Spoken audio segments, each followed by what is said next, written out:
आज की जो सच्ची घटना मैं आपके सामने लेकर आई हूँ, इसमें एक ऐसी लड़की की कहानी है, जिसने अपने माँ-बाप के विरुद्ध जाकर शादी की और उस शादी का अंजाम उसे इतना भुगतना पड़ता है कि वो अपने बच्चे को जन्म भी रेलवे स्टेशन पर देती है। ये एक ऐसी सच्ची घटना है जो आज की नई पीढ़ी लगातार इन घटनाओं को अंजाम दे रही है, लगातार लव मैरिज कर रही है, एक दूसरे के साथ भाग रही है। इसमें इस कहानी को सुनकर आपको कहीं न कहीं एक ठहराव मिलेगा कि आपको ऐसा करना चाहिए या नहीं करना चाहिए, इसका जवाब मिलेगा। नमस्कार, मैं महक चौधरी लेकर आई हूँ आपके सामने मोहनपुर झारखंड की सच्ची घटना। झारखंड में एक जगह है मोहनपुर, जहाँ की होता है सावित्री और उसके पति का नाम होता है आज़ाद। सावित्री जो है वो कॉलेज के टाइम से ही आज़ाद को पसंद करती है और जब तक घरवाले मना करते हैं, इधर लड़की के भी, लड़के के भी, लेकिन वो दोनों अपने घरवालों के विरुद्ध जाकर शादी करते हैं और एक अलग कमरा लेकर रहने लगते हैं। लगभग 4-5 महीने ही वो साथ रहते हैं कि एक एक्सीडेंट में उसके पति की डेथ हो जाती है। आज़ाद अब इस दुनिया में नहीं रहता और जब इनकी शादी को 4-5 महीने हुए थे, उस दौरान ये जो सावित्री है, इसके पेट में 4 महीने का गर्भ था। अब सावित्री जब अपने ससुराल वालों के पास जाती है, तो सास कह देती है, "तुम तो कलंकिनी हो, तुम्हारी वजह से हमारे बेटा इस दुनिया में नहीं रहा, तुम अशुभ हो।" ऐसी कुछ बातें कहती है और उसे घर से निकाल देती है। क्योंकि अब वो अपने ससुराल में नहीं रह सकती थी। उड़ीसा में उसका ससुराल था, जो आज़ाद था वो उड़ीसा से था। अब वो वापस अपने घर झारखंड आती है, मोहन नगर में, और मोहनपुर में आने के बाद वो अपने माता-पिता के घर आती है, तो माता-पिता भी उसे धुतकार कर घर से निकाल देते हैं। कहते हैं, "तुमने हमारी लाज नहीं रखी, तुम हमें धोखा देकर उस लड़के के साथ भाग गई, अब भुगतो।" वो भी उसे घर नहीं टिकने देते हैं, तो वो वापस उड़ीसा आ जाती है और वहीं पर कोई काम-धंधा कर कर अपनी जीवनी शुरू करती है।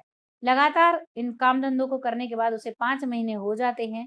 अब उसका प्रसव का टाइम नज़दीक आ गया था, तो वो सोचती है कि मायके वालों के पास चलूँगी तो थोड़ी बहुत दया कर कर मेरा बच्चा होने में मदद कर देंगे, क्योंकि वो समय ऐसा होता है, मरने का समान समान समय होता है वो महिला के लिए। लेकिन वो जब अपने घर आती है, अब की बार भी वो उसे नहीं समझते हैं और अब वो स्टेशन पर ही लेटी हुई थी, तभी उसको प्रसव पीड़ा शुरू हो जाती है। जब उसे प्रसव पीड़ा शुरू होती है तो उसके पास कोई भी नहीं था, ना ही पुलिस स्टेशन रेलवे स्टेशन पर जो पुलिस होती है वो भी नहीं थी, कोई भी जवान नहीं था, कोई भी पुलिस वाला नहीं था, ना ही कोई ऐसा कार्यकर्ता था जो वहाँ पर काम करता था, वो अकेली थी और बच्चा उसको जैसे-तैसे हो जाता है, एक बेटी को वो जन्म देती है। उसका नाल काटने के लिए उसे ज़रूरत पड़ती है, तो वहीं पड़े एक ऐसे ही पड़े ब्लेड से उसका नाल काटती है और जो उसके पास कपड़े थे उन्हीं में लपेट कर वहीं पड़ी रहती है। 3 दिन तक उसने कुछ भी नहीं खाया था। सब लोग उसको देख रहे थे और जा रहे थे। तभी वहाँ पर एक व्यक्ति आता है। वो व्यक्ति तपेश्वर नाम का एक व्यक्ति होता है जो लोगों की बहुत ज़्यादा मदद करता है। वो भी उसे देखता है, वो अपने पिता का इलाज कराने के लिए कहीं जा रहा था।